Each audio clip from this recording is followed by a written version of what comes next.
India की number 1 choice Bharat matrimony. Bharat रूस का ज्वाइंट स्टेटमेंट जारी हुआ।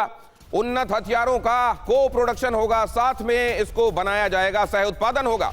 भारत में स्पेयर पार्ट्स का संयुक्त उत्पादन होगा। मेक इन इंडिया के तहत टेक्निकल ट्रांसफर होगा। उत्पादों का निर्यात मित्र देशों को होगा। यहां से न सिर्फ ज्वाइंट प्रोडक्शन होगा बल्कि अपने दोस्त देशों को ये हथियार एक्सपोर्ट किए जाएंगे और टेक्नोलॉजी ट्रांसफर के साथ मेक इन इंडिया, मतलब ये बहुत बड़ी बात है। केवल ऐसा नहीं कि हथियार दिए जा रहे हैं, हथियारों का को प्रोडक्शन किया जाएगा, साथ में मिलकर बनाए जाएंगे और तकनीक का ट्रांसफर भी होगा। जनक कुलकर्णी, इसके मायने तो बहुत बहुत विशिष्ट हैं। बिल्कुल, अगर आप देखें AK-203 जो है वहां से आया और टेक्नोलॉजी ट्रांसफर के साथ अब हिंदुस्तान के अंदर कोरबा में बन रहा है। 600 राइफलें प्रतिदिन। आप समझ सकते हैं जॉइंट प्रोडक्शन किस प्रकार से बन सकता है, क्योंकि उन्होंने 6 लाख बनाने हैं तो 600 हथियार प्रतिदिन बना रहे हैं। तो यही नहीं, बाकी भी, चाहे वो न्यूक्लियर सबमरीन हो या अपने Su-30 का अपग्रेडेशन हो, जो जिसके लिए 60,000 करोड़ नियुक्त किए गए हैं, और उसका पूरा अपग्रेडेशन जिससे कि वो Su-30 modernise for the next 3 decades. तो आप समझ सकते 3 दशक के लिए वो किस प्रकार से बिल्कुल रहेंगे। और क्योंकि फ्रेम्स तो ऑलरेडी हैं, अगर Su-57 की बात होती है तो भी लाइन, तो टेक्नोलॉजी सिर्फ ट्रांसफर नहीं, technology absorption, joint production, like BrahMos आप देखिएगा, इट्स एन आउटस्टैंडिंग थिंग कि कैसे। तो लेकिन वहां पर जहां हथियारों की दूसरी बड़ी मंडियां सजी हुई हैं, वहां पर क्या मैसेज गया होगा, उनका क्या रिएक्शन होगा, वो भी आपसे समझूंगा। लेकिन उससे पहले भारत रूस ज्वाइंट स्टेटमेंट क्या बताता है, जरा देखिए। ये बड़ी दीवार जो बताती है पुतिन और मोदी जब साथ में आते हैं तो दुनिया पर क्या असर होता है। ये पावर होता है जिसको पूरी दुनिया देखती है। भारत रूस सैन्य साझेदारी दशकों से मजबूत होती आई है। 2025 की बैठक के नतीजों का स्वागत किया गया, कहा गया कि इसका जो आउटकम है बहुत पॉजिटिव है। अब जो फोकस होगा वो साथ में रिसर्च एंड डेवलपमेंट और टेक्निक को और एनहांस करने, डेवलप करने पर होगा। उन्नत हथियारों को मिलकर उसका उत्पादन किया जाएगा, एक साथ मिलकर उसे बनाया जाएगा। और रक्षा मंत्रियों की किंगडाओ मीटिंग भी कामयाब रही, इस बात को भी इसमें उल्लेखित किया गया।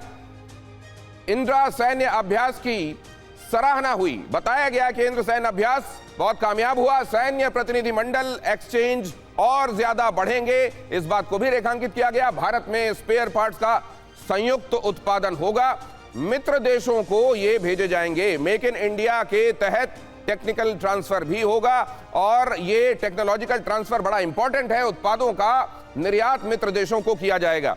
तमाम दुनिया में जब आईपीस की बात होती है और यह कहा जाता है कि कोई टेक्नोलॉजी को पढ़ ना ले, आप देखते हैं, इसीलिए अगर दुश्मन देश में कहीं कोई हथियार किसी का मिल जाए तो उसको पढ़ने की और उसको एक तरीके से डीकोड करने की जुगत में लोग लगे रहते हैं। ऐसे में टेक्नोलॉजी ट्रांसफर, ये सुनने में आपको छोटा शब्द लग रहा है लेकिन इसके मायने बहुत हैं। और साथ में ये जो कहा जा रहा है कि साथ में मिलकर इसका प्रोडक्शन करेंगे और मित्र देशों को इसका निर्यात भी होगा। ये असल में सिर्फ ऐसा नहीं है कि एक देश की और या 2 देशों की सिक्योरिटी से या उनके मित्र देशों की सिक्योरिटी से जुड़ी हुई बातें हैं, ये पूरे वर्ल्ड ऑर्डर पर असर डालने वाली बातें हैं। अशोक सज्जनहार सर। जी, आप बिल्कुल ठीक कह रहे हैं दिनेश, और बहुत धन्यवाद मुझे आमंत्रित करने के लिए। देखिए, बहुत महत्वपूर्ण चीज़ है, क्योंकि हम ये कहते रहे हैं, बहुत वक्त से कहते रहे हैं, जो भारत पूरे विश्व में कहीं से अगर हथियार आयात होते हैं तो भारत में सबसे ज़्यादा होते हैं। भारत नंबर 1 है या कभी नंबर 2 हो जाता है, सऊदी अरेबिया कभी ऊपर हो जाता है, तो सबसे ज़्यादा यहाँ पर। और ये अभी तक, पहले तो सोवियत संघ और रूस से लिया जाता था और ये बिल्कुल सेल परचेज का होता था। अब ये हो गया है, अमेरिका से भी हमने $20 बिलियन लेना शुरू कर दिया, फ्रांस से भी, इजराइल से भी वगैरह। परंतु ये अभी तक सभी देशों से सेल परचेज होता है, क्योंकि कोई भी देश अपनी टेक्नोलॉजी देने के लिए तैयार नहीं होता, राजी नहीं होता। देखिए, ये मानना पड़ेगा, रूस एक पहला देश है जिसने कहा है हम ट्रांसफर ऑफ टेक्नोलॉजी करेंगे। Su-57 का आप बनाइए यहाँ पर, उसकी हम ट्रांसफर टेक्नोलॉजी करेंगे, यहाँ पर बनेगा।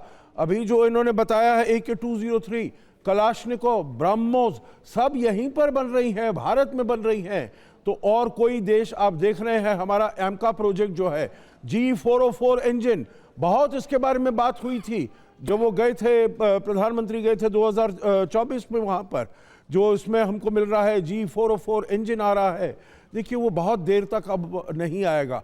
तो इसीलिए अगर हमको रिलायबिलिटी चाहिए तो वो हमको रूस से मिल रही है और उसी को हमें आगे लेकर R for Russia, R for reliability, और इस पर बिल्ड करना होगा। लेकिन दूसरे चैलेंजेस भी हैं, और कहां पर ये जो कहा जाता है कि हम रणनीतिक स्वायत्तता अपने हाथ में रखेंगे, मल्टीलैटरलिज्म के साथ हम आगे बढ़ेंगे, हम किसी खेमे का हिस्सा नहीं होंगे, लेकिन दोस्त हमारे निश्चित रूप से हमारे लिए वरीयता के क्रम में आगे होंगे। ऐसे में मनीष झा, ये जो डिप्लोमेसी के जो कई बार बड़े जो जार्गन्स होते हैं, क्या इसके बीच में चीजें मैनेज हो जाती हैं, या वैसे ही जैसे किसी इंडिविजुअल को कोई बात अच्छी या बुरी लगती है, असल में ये उतना ही सीधा होता है देशों के मामले में भी, कि आप अपने मित्रों से अगर ज्यादा डील करते हैं तो जाहिर है जो अपनी मंडियां सजाकर बैठे उन्हें बड़ी जल्दी बुरा लगने लगता है।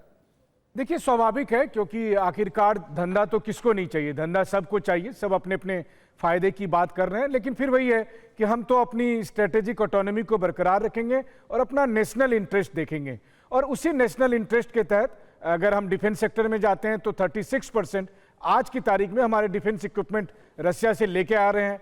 S-400 को लेकर लगातार चूंकि युद्ध में इस्तेमाल हो रहा है और वो बहुत तेजी के साथ उसमें चेंजेस कर रहे हैं ताकि आने वाले समय की हर चुनौतियों का सामना कर सके, तो भारत के साथ अगर आएगा। ये एक बात और मैं समझना चाहता हूं, ये रणनीतिक स्वायत्तता वाली एम्बेसडर वोरा आपसे खासतौर से समझना चाहता हूं ये बात, ये जो स्ट्रेटेजिक ऑटोनॉमी मल्टीलैटरलिज्म की जब बात की जाती है, ये एक्चुअली इसकी कीमत भी है जो चुकानी पड़ती है, या अगर कीमत है तो चुकाना मंजूर है क्योंकि हीरे जैसी नायाब बात होती है? सर ये जो प्लूरीलैटरलिज्म, मल्टीलैटरलिज्म, मैं इसको ऑल लैटरलिज्म कहता हूं, ऑल अलाइनमेंट, सबके साथ जहां से फायदा हो सकता है हम लोग करेंगे, और जिनको हमसे फायदा होता है हम करेंगे। ये नहीं है सर हम स्ट्रेट जैकेट, हम लोग एक पेटी नहीं बांध लेते जैसे एयरक्राफ्ट में आप बैठते हैं क्या बोलता है, please fasten your seat belts, हम वो नहीं करते सर, हमारी सीट बेल्ट खुली रहती है, किसके साथ दोस्ती करने करेंगे। सर एक चीज मैं पर्सनल एक्सपीरियंस से बहुत जल्दी बता देता हूं, जनरल कुलकर्णी साहब शायद समझेंगे, भाखड़ा नंगल डैम बनाया जा रहा था, my late father electrical engineer वहां पे काम किया, अमेरिका से इक्विपमेंट आया था, बोले बड़ा खूबसूरत बटन होते थे, लाइटें होती थी, लेकिन टेक्नोलॉजी ऐसी थी, हमें कहते थे अरे बच्चों तुम्हें समझ नहीं आएगा, खराब हो जाए हमें बुला लेना। फिर सोवियत संघ से सामान आया, इतना अट्रैक्टिव नहीं था, बड़ा स्टर्डी था, और जब सोवियत से पूछते थे बताओ कैसे टेक्नोलॉजी का इसको कैसे रिपेयर करना है, बोला चल बनियान निक्कर पहन के घुस मेरे साथ, मैं बताता हूं कैसे होगा। ये है, तो आपने अभी कहा ना R for Russia, R for reliability, I for India, I for integrity. क्या बात है सर। इंडिया की नंबर 1 चॉइस भारत मैट्रिमनी।